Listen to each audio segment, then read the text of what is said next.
అందరికీ నమస్తే అండి. రాజకీయాలు, రాజకీయ నాయకులు దేనిలో దూరుతారో అవన్నీ కూడా భ్రష్టు పడతాయి. కాస్త లేట్ అవ్వచ్చు కానీ ఈరోజు కాకపోతే రేపు, రేపు కాకపోతే ఎల్లుండి, లేదా ఒక సంవత్సరం తర్వాత, లేదా ఒక 2-3 సంవత్సరాల తర్వాత అయినా ఖాయం. భ్రష్టు పట్టడం ఖాయం. అందులో ఎటువంటి అనుమానం లేదు.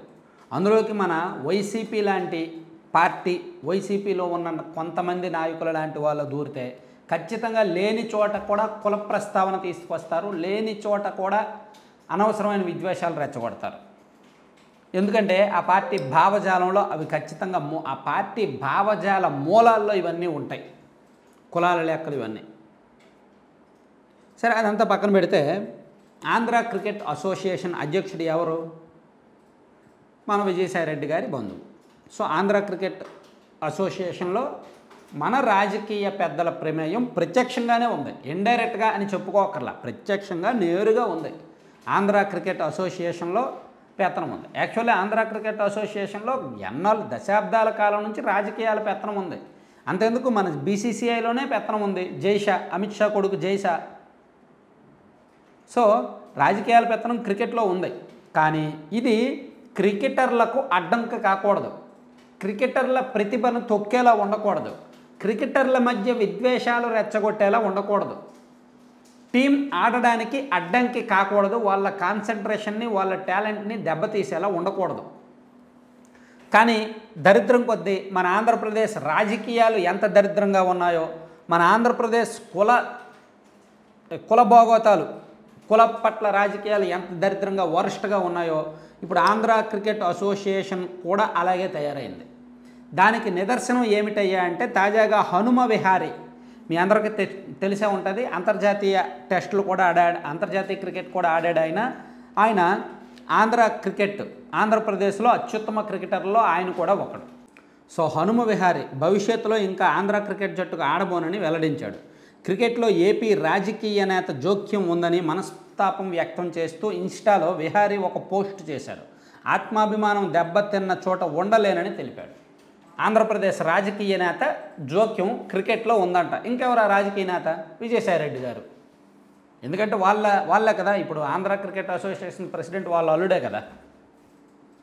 రాజకీయ నేత కుమారుడు కోసం నన్ను కెప్టెన్సీ నుంచి తప్పించారు.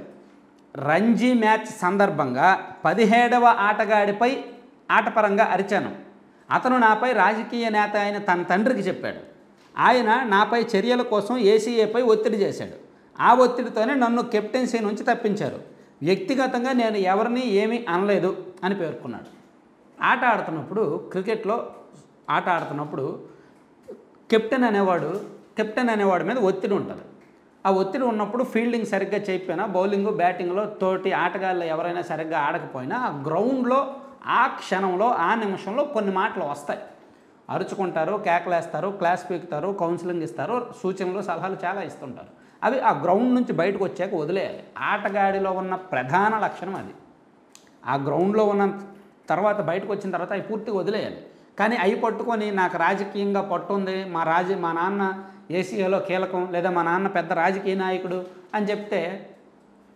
అని భావించి ఆ ఆటగాడు తన తండ్రికి ఫిర్యాదు చేస్తే, తన తండ్రి ఏమో ఏసీఏ వాళ్ళకు ఫిర్యాదు చేశాడు. ఏసీఏ వాళ్ళు ఇంకెవరు, మన విజయసాయిరెడ్డి గారు అల్లుడు ఎవరికో ఫిర్యాదు చేస్తే ఆయన ఇతన్ని కెప్టెన్సీ నుంచి తప్పించారంట.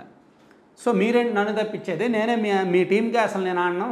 ఇప్పుడు క్రికెటర్లకి చాలా ఆప్షన్స్ ఉంటాయి, వాళ్ళు ఏ టీంకైనా ఆడుకోవచ్చు. వేరే రాష్ట్రానికి వెళ్ళి అక్కడ సెలక్షన్స్కి వెళ్ళి అక్కడ ప్రతిభ టాలెంట్ అనేది ఉంటే ఎక్కడైనా రాణిస్తారు, ఎక్కడైనా ఆడుకుంటారు. ఈ దేశం కాదంటే ఆస్ట్రేలియా వెళ్ళి ఆడిన వాళ్ళు చాలామంది ఉన్నారు, ఈ దేశం కాదంటే సౌత్ ఆఫ్రికా వెళ్ళి ఆడిన వాళ్ళు చాలామంది ఉన్నారు. భారతీయ మూలాలు ఉండి భారతీయ దేశంలో అవకాశాలు రాక ఇతర దేశాల్లోకి ఆడిన క్రికెటర్లు చాలామంది ఉన్నారు. సో ఇప్పుడు హనుమ విహారీ మీ రాష్ట్రం కాకపోతే నాకు వేరే రాష్ట్రం ఉంది, వేరే ఆప్షన్ ఉంది, నేను వెళ్ళిపోతాను, మీ రాజకీయాలకు మీకు ఒక దండం అని వెళ్ళిపోయాడు అనమాట. సో ఇంతకీ ఎవరు ఆ రాజకీయ నేత అనేది మనం కొంచెం ఆలోచించాల్సిన విషయం. ఆ రాజకీయ నేత కుమారుడు ఆంధ్ర క్రికెట్ జట్టులో మెంబర్ అంట. సో ఏసీఏ అతన్ని తప్పించిందంటే, ఏసీఏ అంటే విజయసాయిరెడ్డి గారు ఆంధ్ర క్రికెట్ అసోసియేషన్, దాని అధ్యక్షుడేమో విజయసాయిరెడ్డి గారు అల్లుడు. సో ఎవరో వైసీపీ నాయకుడు సంబంధించి, అంటే మొత్తానికి ఓవరాల్గా మనం చెప్పుకోవాల్సింది ఒకటి, వైఎస్ఆర్ కాంగ్రెస్ పార్టీ వాళ్ళ పెత్తనం ఈ రాజ్యాంగ వ్యవస్థల మీద, పోలీసు వ్యవస్థ మీద, అధికారుల వ్యవస్థ మీద, వీళ్ళ మీదే కాదు, చివరికి క్రికెటర్ల మీద కూడా ఉంది.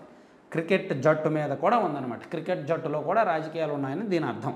సో అతను చేసిన ట్వీట్లు మీరు పక్కన చూడొచ్చు. సో మొత్తానికి హనుమ విహారీ మంచి టాలెంటెడ్ క్రికెటర్. సో అతన్ని ఆంధ్ర క్రికెట్ జట్టు నుంచి పంపించేశారు మన దరిద్రగొట్టు రాజకీయాల మూలంగా. Thank you.